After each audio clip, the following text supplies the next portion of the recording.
Olá, nono ano. Hoje eu trago para vocês mais uma aula de redação. Eu gostaria de dizer para vocês, né, que nós vamos iniciar mais um ano letivo juntos, mas de forma online, né? Então, dessa forma, eu espero levar para vocês o conteúdo, né, de forma compreensível, de fácil entendimento, tá bom? Seja bem-vindo a mais um ano letivo e vamos começar. O que está aí na apresentação, gente, é o nosso livro de produção de texto, né, que vocês já conhecem. Eu vou falar só mais um pouquinho sobre ele, né, como ele é apresentado. Algumas pessoas já entenderam essa dinâmica de apresentação dos conteúdos, tá? Então, essa é a nossa capa. Como esse livro é um livrinho separado, os alunos não costumam dar o seu devido valor, né? Querem deixar ele meio de lado, mas não, esse livro é essencial para que vocês acompanhem a aula de redação, tá bom? E a gente sabe que não é mais aquela historinha de ser uma folhinha qualquer que eu escrevo qualquer coisa, né? Eu aprendi os tipos textuais e os gêneros textuais. Então, se eu vou escrever um conto, eu vou usar o tipo de texto narrativo. Se eu vou fazer um texto de opinião, eu vou usar um texto dissertativo, tá bom? É importante ressaltar que a gente vai começar a conhecê-lo, tá? Porque é o tipo de texto, o texto dissertativo, que nós, né, quando vamos fazer o Enem, é o tipo de texto mais cobrado, né? Não que seja só esse, teve um ano que caiu carta, por exemplo. Então a gente conhece toda a estrutura desses textos, né? Para melhor organizar os nossos pensamentos e assim escrever o nosso texto, tá bom? Então aqui, ó, a gente sabe que cada unidade, né, apresenta 2 capítulos, tá? Eu gostei muito desse textinho aqui, ó, então vou ler para vocês. Todos os dias estamos em contato com inúmeras situações que exigem de nós o emprego de múltiplas linguagens e discursos. Dessa forma, somos levados a produzir textos e a realizar leituras variadas com os mais diferentes objetivos, para nos divertir, esclarecer algumas curiosidades e nos relacionar com outras pessoas, ou nos manter informados sobre o que acontece, tanto no lugar onde vivemos, como também no país e no mundo. Esta coleção foi elaborada para auxiliar você a produzir textos de forma consciente. Nesse sentido, a coleção permitirá a leitura de variados gêneros e a compreensão das suas principais características, e principalmente a prática da escrita de acordo com as diversas situações comunicativas. Tá? Hoje vocês já entendem que tem que adequar o vocabulário, né? Eu tenho uma situação formal, o meu vocabulário ele vai ser formal, de acordo com as normas gramaticais, vai respeitar essas normas, né? Eu tenho um posicionamento diferente. Agora, se eu vou usar, eu estou numa situação cotidiana com amigos, eu já posso usar um vocabulário mais informal, com gírias, né? Dirigir dirigir a esse amigo com certa intimidade, né, com carinho, claro, sempre com respeito, mas eu posso usar você, né?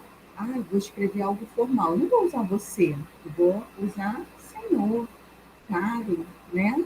Então, é importante, vocês já entendem que há uma adequação do vocabulário, tá bom? Então, a gente já viu aqui, né, que na abertura da unidade eu tenho 2 páginas, que relatam o gênero que será estudado, tá? É interessante que já traz alguns questionamentos, alguns levantamentos sobre esse gênero, tá? É engraçado, né, gente? A gente vê essa imagem já dá até agonia, né? Porque a gente já vê que é uma aglomeração. Mas em breve, né, queremos e estaremos assim, aglomerados. Claro, depois que estivermos todos vacinados, tá? Então vamos lá.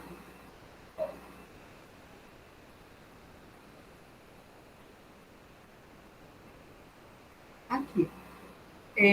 Como vocês sabem, gente, eu não, por exemplo, eu vou estudar o conto de terror. Eu não vou direto para o conto de terror, né? Essa coleção é muito interessante, porque no primeiro momento ela contextualiza essas informações, traz informações históricas, culturais, né? Essas informações são inseridas num contexto para ampliar o nosso conhecimento sobre esse gênero, tá? Então, como eu disse, pode trazer informações históricas, onde começou, é, como, qual foi o início desse gênero, né?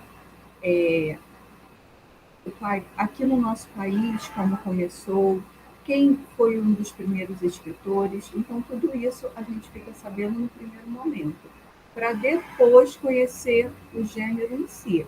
Vai ter exemplo de um conto de terror, né? E logo após eu tenho a compreensão e interpretação do texto.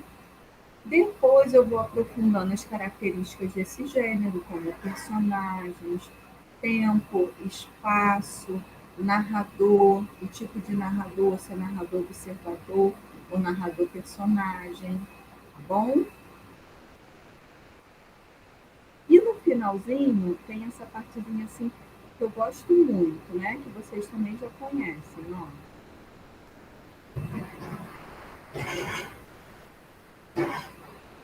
Esquematizando o gênero, né? Nesse caso aqui, eu tenho conto de ficção científica, né? É aquela historinha, um resumo que tem um objetivo, público-alvo e as principais características do gênero, tá? Sempre é assim, a gente sabe que no final do capítulo sempre vai ter esse esquema, que ajuda até para a gente conseguir estudar, tá? Dessa forma, eu ainda vou encontrar sugestões de leitura, de filmes, tudo de acordo com o gênero estudado, tá bom? E são sempre sugestões bem interessantes, tá? Filmes, como eu falei, né?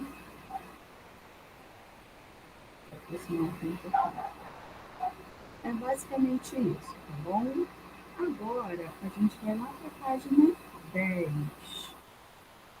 Deixa eu diminuir aqui um pouquinho.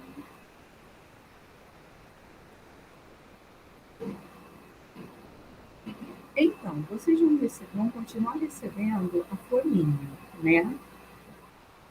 Então, a gente, assim, fez de tudo para tornar esse trabalho das folhinhas mais viável para vocês, né? Agora vocês vão ter 3 questões. E, nesse primeiro momento, elas foram feitas, né, de uma forma bem simples. Então, lendo a página 10 e acompanhando agora a minha explicação, vocês conseguem responder essas questões, tá? Então vamos lá. Aqui é super interessante, porque tem gente que gosta muito desse filme. A nossa unidade vai começar aqui com essa imagem, né? Ó, o filme Coraline, né? E o Mundo Secreto. É um conto de terror, né? Um filme de terror. Claro que não é um terror tão pesado, né? É interessante que quando a gente começa a estudar, tem alunos que gostam muito desse filme. Aqui. Então vamos à página 10. Ó. Nesse capítulo você vai ler um conto de terror intitulado Os Olhos que Comiam Carne, escrito por Humberto de Campos. Antes, conheça um pouco sobre a origem do gênero, conto de terror, e sobre o autor do conto a ser lido. As primeiras histórias de terror têm origens no folclore. Olha que interessante, na cultura popular. Tá? Na cultura. O que é o folclore? É tudo aquilo que vem do povo, né? Tudo que o povo cria. Tem até aquela musiquinha, né? Você sabe o que é folclore, vou te dar uma explicação. É tudo aquilo que vem do povo, que nasce livre de coração.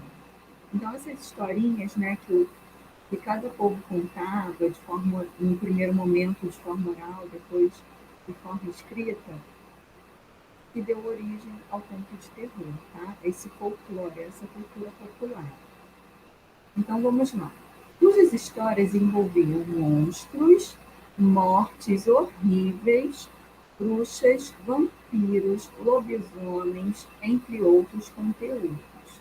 Hoje em dia são populares os contos protagonizados por vampiros e zumbis, né? A galera aí é super fã dessas sagas, né? Como a Crepúsculo, por exemplo. Uma das características do gênero é provocar o medo mais íntimo em quem nos lê, levando o leitor a reconhecer seus temores e suas emoções, tá? É interessante a gente fazer uma pausa aqui para fazer uma reflexão. Nem todo mundo gosta muito desse gênero, né? Porque, como a gente viu, o objetivo é provocar medo. E nem sempre a gente está disposto a ficar com medo, né? Pagar o preço e ficar com medo. Então é muito interessante, assim, porque eu, por exemplo, morro de medo, de ter medo. Então eu provavelmente não assisto, não gosto, não quero saber.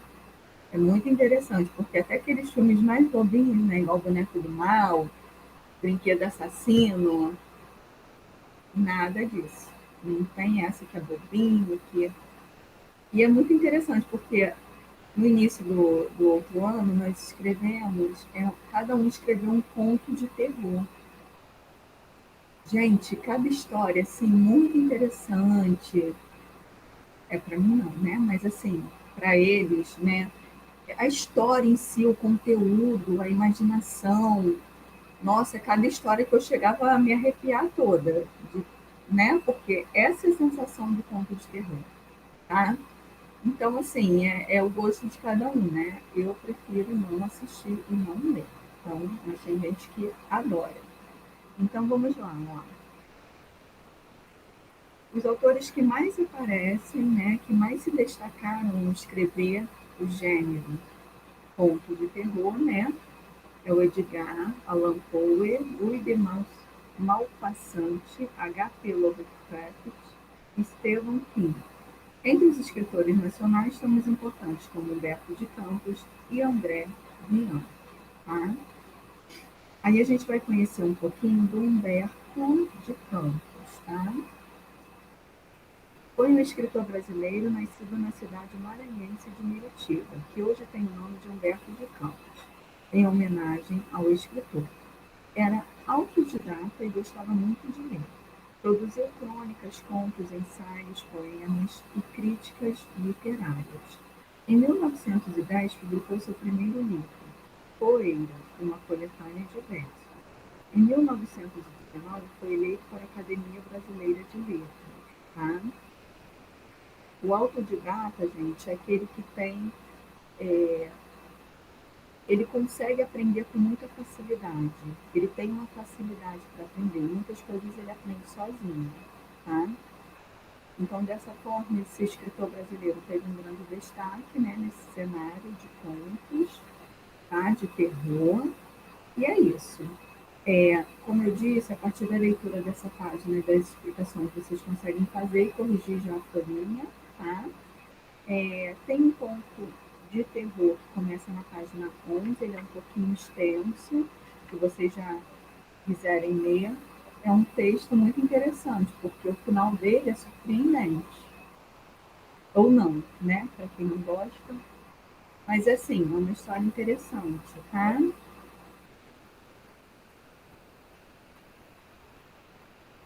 Fala de um escritor, né, que tem a sua vida mudada por um,